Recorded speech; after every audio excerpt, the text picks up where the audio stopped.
Good afternoon everyone, and welcome back to the Brisbane Ranges on another Sunday.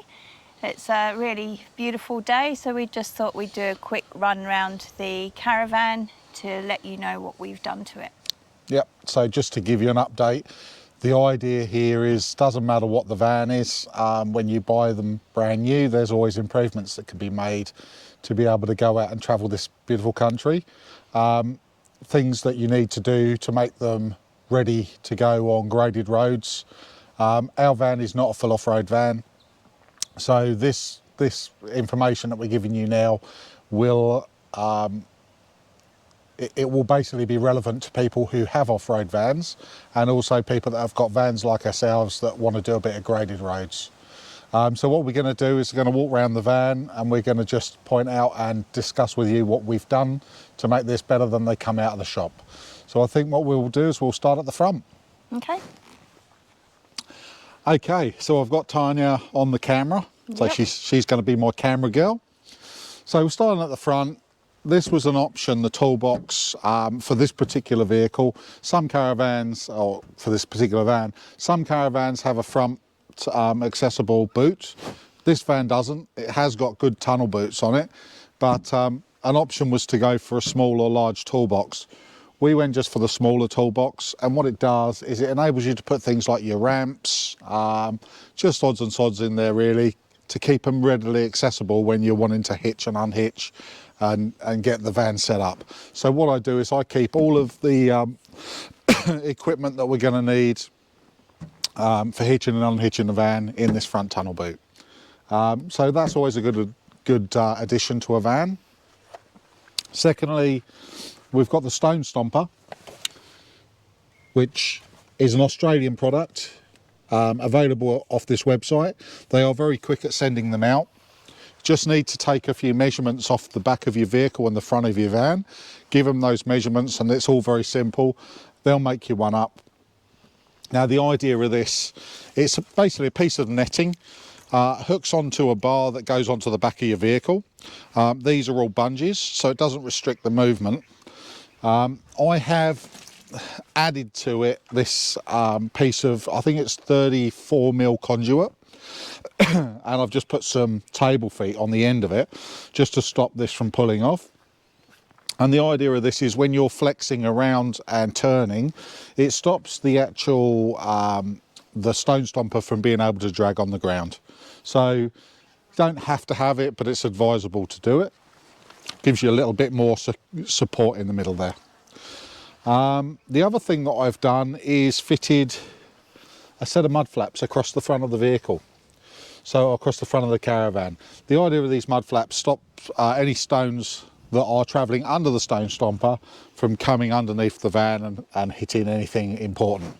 So these ones, I believe these were 460mm in width and 300mm in length.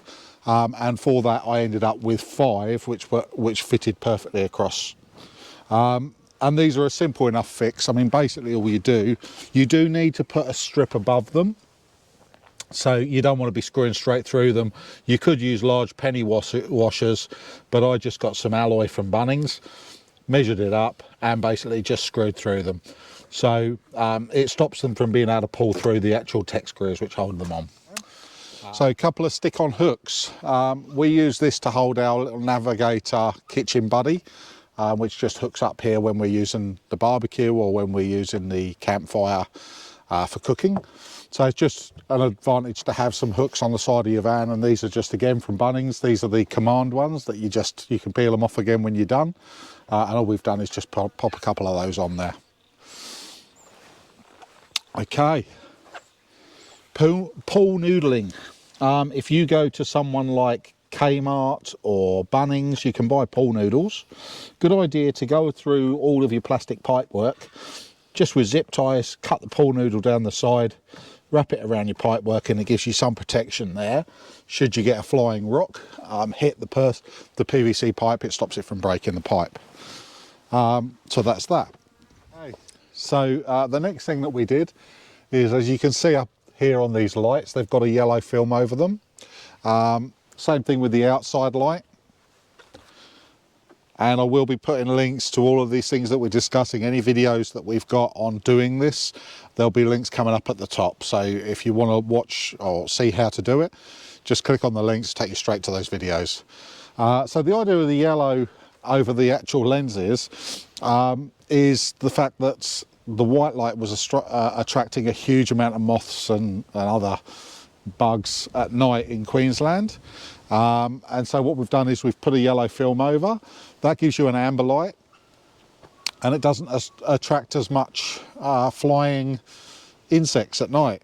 Now, we haven't been through summer yet with it, but we have used it a fair bit, and we haven't really seen any bugs, have we? No, none at all, really. It's been pretty good. So that's definitely a really worthwhile modification. Now, if I was to do this again, I would probably change that to an orange film, because I think orange is probably even better than yellow. The thing with the yellow is when you switch them on at night, you can't really tell that there's any film over there. You can if you compare it to them without a film, because the white light, these LEDs, is extremely white, and this makes it more look like a standard light bulb. So it works. So next modification is our Pozzie Adventures spare wheel cover. Now this was bought for us by Tanya's mum as an early Christmas present. The original one that they gave us was from Betty Good Motor Group in Ballarat, which just advertised the place that we bought the van from, and we figured we can do better than that. So we've got the Pozzie Adventures one, which is very nice. These are available from sparewheelcovers.com.au. So they can make them up to your requirements.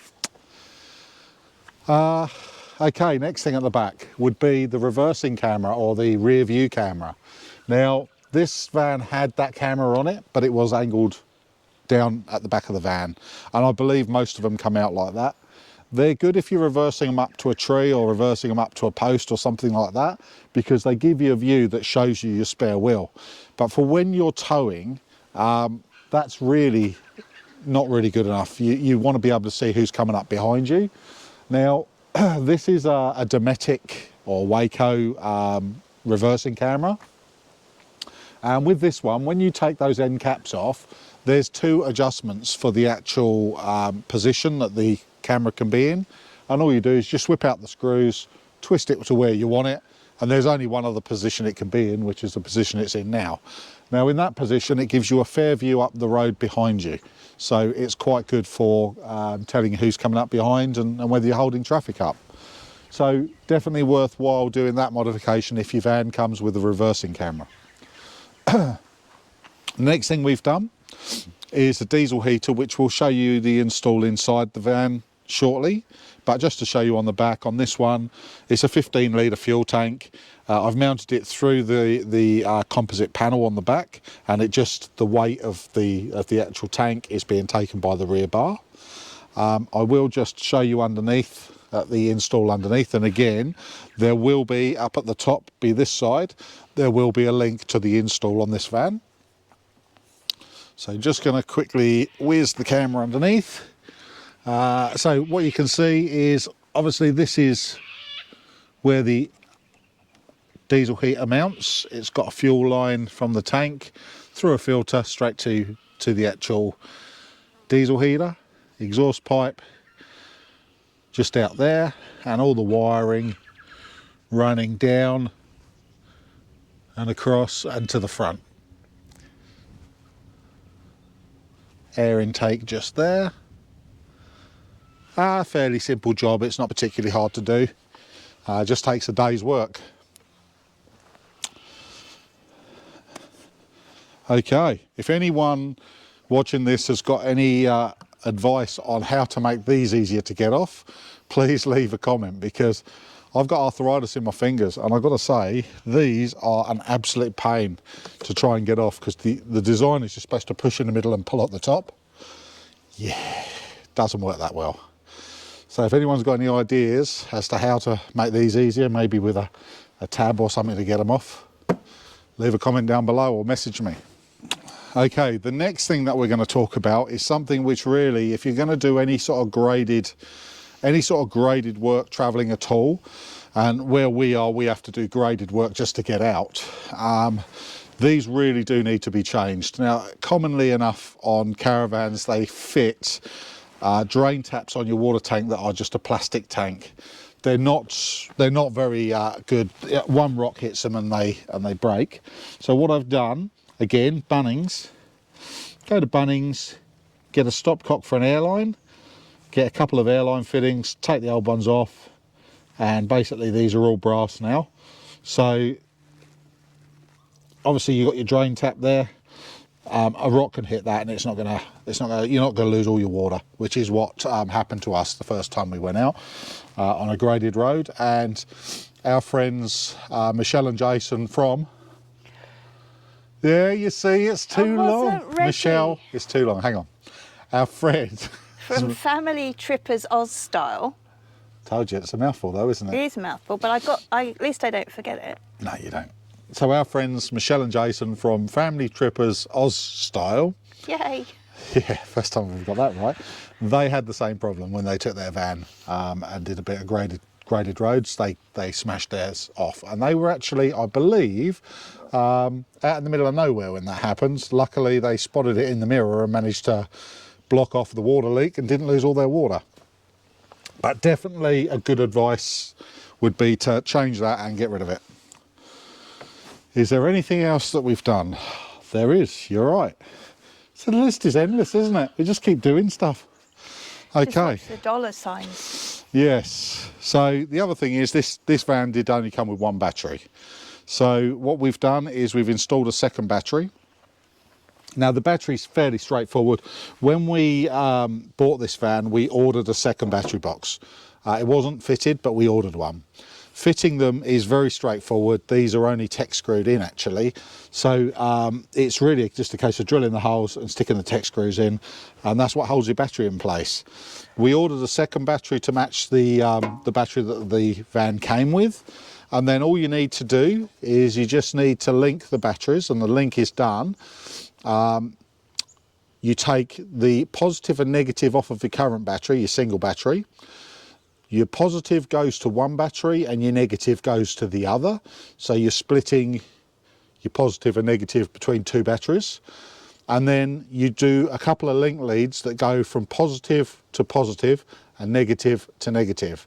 And the idea of that is you're then connecting the batteries so that the only thing that changes is the amount of amp hours that are in the battery double. The voltage remains the same. So easy enough, as I say, batteries go on, put them in the boxes, split so do it in two halves, take the supply from the Caravan and take the positive to one battery, the negative to the other, and then link your batteries, a link lead from positive to positive and negative to negative, and then that's it.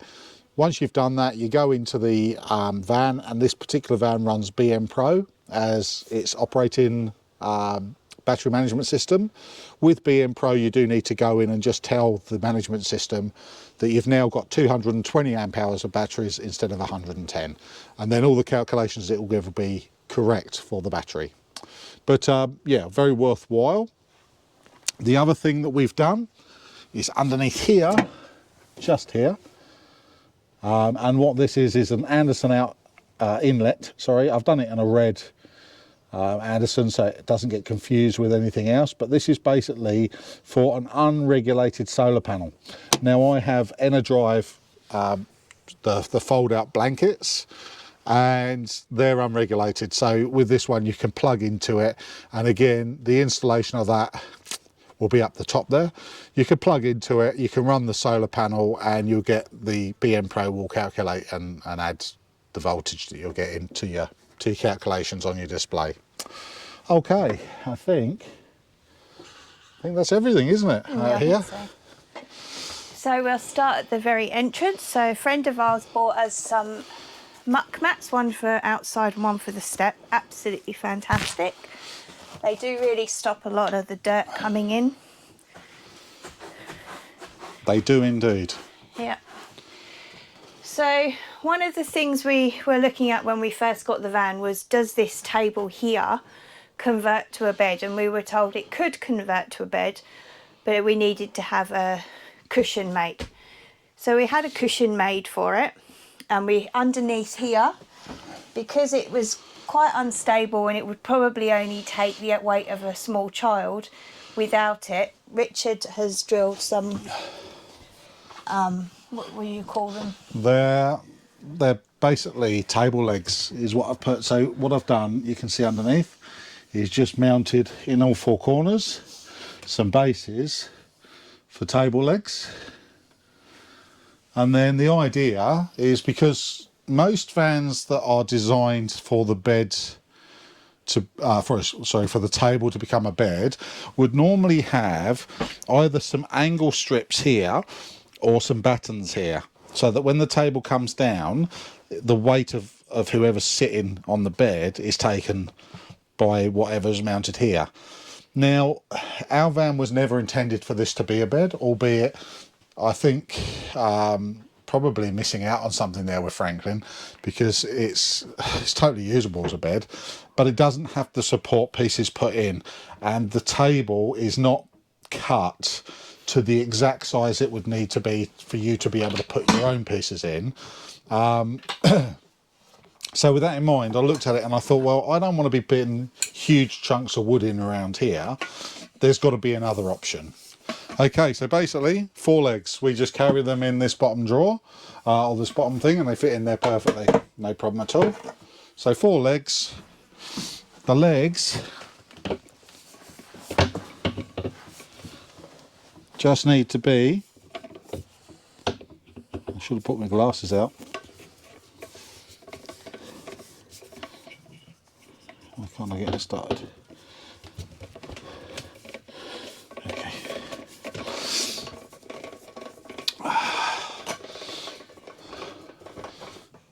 Wasn't a very good idea coming at it without my glasses on, because I'm as blind as a bat without them.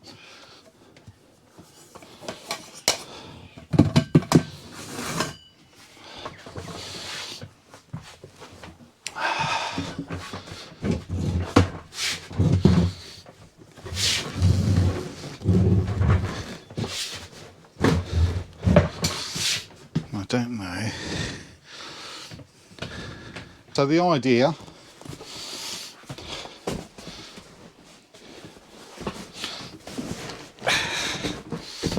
is that we're... Okay, so Richard's put together the table as a bed, and as you can see, it's perfectly usable as a bed now, with it's probably a very small double, but plenty of room. No, I'd say it's a reasonable double. Nah, probably not. So anyway, it's perfectly usable as a bed.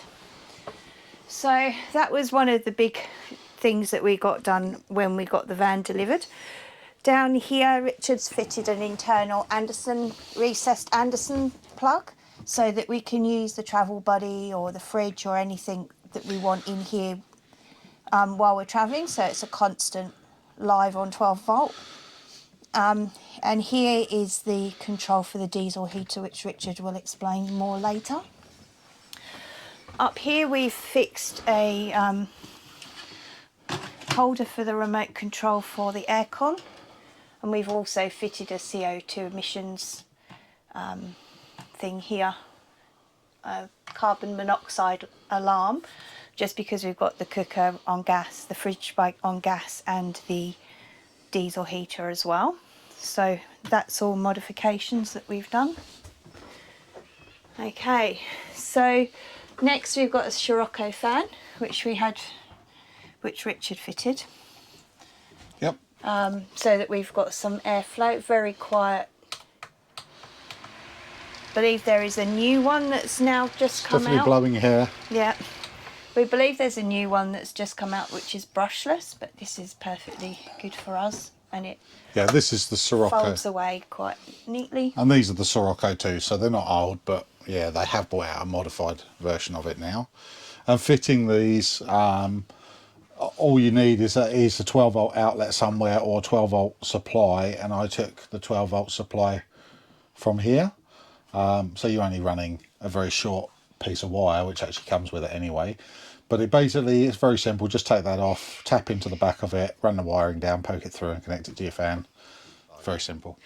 So the next modification we did was we put in a pull-in pantry, because I find it really frustrating but not being able to get to the back of the shelf and being a little bit vertically challenged. I found just annoyed me. So Richard fitted this pull-out pantry for me, which is fantastic. Means I can get to everything really easily. It keeps everything all neat and tidy. It originally came with 100 ml baskets, but I didn't think that was anywhere near wide enough, because it would have finished about here. So I asked Richard if it was possible to do 200 ml baskets, and he said yes. So there's two ways of this pantry being mounted. One is the way we've done it, and the other is directly onto the door. So the door would pull out with the pantry, and it would obviously shut and lock when the pantry's shut. However, if your van is not completely level, or when you're travelling, one of the issues is this has got free movement, it doesn't lock into place. So our way around that was to put these pool noodles in. You just wrap them around, and this is adequate enough to stop that movement. So we experienced this firsthand when we went to Queensland, because we did some graded tracks and this was just constantly pummeling against the door. And when we stopped at our campsite, this door was completely broken. Yeah, broken the catch off here. And the reason these do come with an angled bracket to mount the door to. So instead of the door opening like this on a hinge, it pulls straight out. And the reason I didn't want to use that and fit it was because it would have left ugly holes in where the hinges were, and it would have been a lot of work to get the door to fit. These are all CNC cut cabinetry on this van, and it is the lines are all perfect, and it would have been very difficult for me to hang the doors and make it look as good as it does now. So that's the reasoning why we didn't mount it that way. Yeah, so we've done the same on the bottom as well. Yeah. This is obviously a lot lighter because it only has the really light stuff in it. Okay, so next we mounted a magnetic knife block here, which is great. Certainly wouldn't put a lot of knives on there. We have had a few knives in the lino, or the small knives either. So just keep the knives to a minimum. But as you can see, it's really good, and we don't have any more knives falling off. Now, it's generally the small knives that will fall off, or the very heavy. I mean, these knives are big, but not particularly heavy. But we do have another one of these. This has got a stainless steel handle, and the other one of these, which is much bigger, more this size, that has fallen off. So we literally just leave these four on there. They're fine. While we're camping, we can put other knives on there if we want to, but don't really need to. Alright, so the final modification was a second Scirocco fan in the bedroom. We do need a third, but we're just trying to work out where that's going to go. Yeah, I mean, I think that's 12 volt there. Yeah, that's 12 volt. Yeah. I would probably say maybe under there. Yeah. So that it's right above your head. Yeah. So that'll be a video coming that I will probably mount another Scirocco fan underneath the bed, because it can be folded up away fairly well. So yeah, that'll probably be where the next one goes. Either that or to the side here. Yeah. Probably to the side there might work. Yeah. Anyway, we'll work that one out. That'll be a video coming soon. And we do? Is what do we do with the shower head, darling? Oh, we put a mitten on it to stop it banging. Yeah. And marking everything. Yeah. So don't rely on your shower head staying put up there. It won't. It will drop off eventually. And also, I've seen people put pool noodles over this, because this can chatter against the side of your van and cause damage to inside the shower. We don't need to do that with ours, because our pipe work is quite happy to loop up over the soap dish there, and I just tuck it behind, and then the shower head just has a car wash mitt on the end of it to stop it slapping around. But it does prevent damage to the inside of your shower cubicle.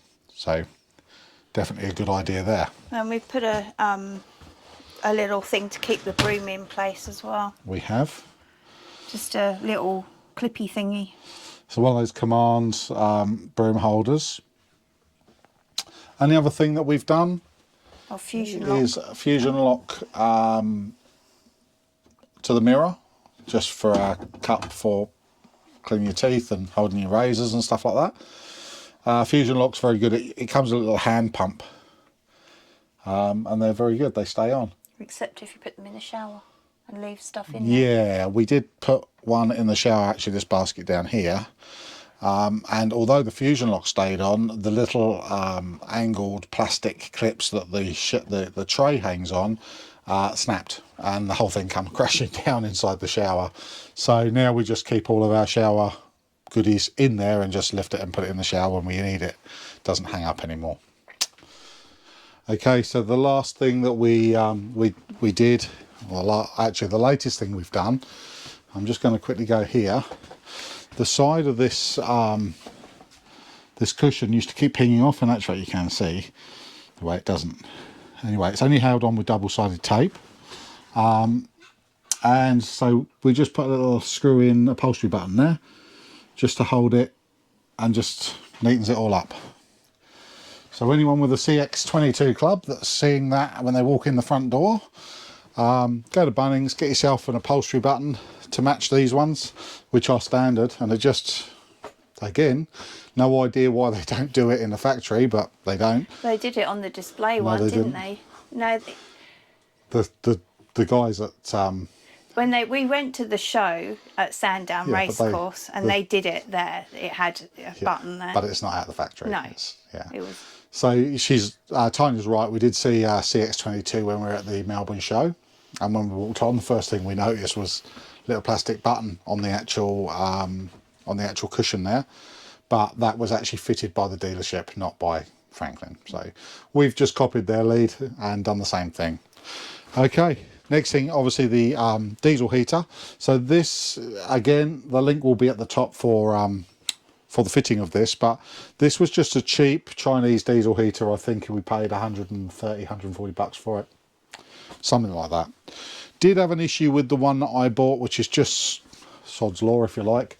Had an issue with it. It turned out all it was just the temperature sensor on the top of the unit. That ours was running a fan. The fan was coming on by itself overnight, well, without the diesel heat, just the fan, and it turned out to just be a 40 cent temperature sensor on the top. That was from a brand new unit. That said, it's a 5-minute fix to fix it, so it's not a big deal. So obviously you got the diesel heater control panel I mounted just here. So obviously, you know, that's all good. And then the two outlets for the hot air are underneath the cub lounge. So the whole thing is mounted inside the front, the rear tunnel boot. So yeah, and this is, I would say, a diesel heater in Victoria certainly is a must-have. Yeah, definitely. This is actually really cold. It does. This is actually a very warm van. We're really impressed with how warm it actually is. But that said, the diesel heater, just you switch it on 10 minutes before you want to go to bed, and it's almost too hot when you come in the van, isn't it? It's just it's really, really nice. So definitely is a must-have. Very cheap mods. If you can do it yourself, you know, you're looking at no more than 150 bucks. You get yourself a diesel heater in your van, and it will change your life. Okay, I think we've covered everything that we've done. Yeah, I think so. Okay, so we are currently not in lockdown because we're in the Brisbane Ranges. We're out of lockdown, but we won't be going away in the van for a while. I think the next time we go away is when I go away. Yeah. I'll be at home with puppies. Yeah, Tanya's dog is having some puppies, so she's not going to be going anywhere. But yeah, I'll be bringing you a video from where I go next time I go somewhere, which will be a few weeks away now. Anyway, keep safe, enjoy your travels, and please click the like button, the thumbs up, the bell icon to get notified when we put something new out there, and subscribe. See you later, everyone. See you later.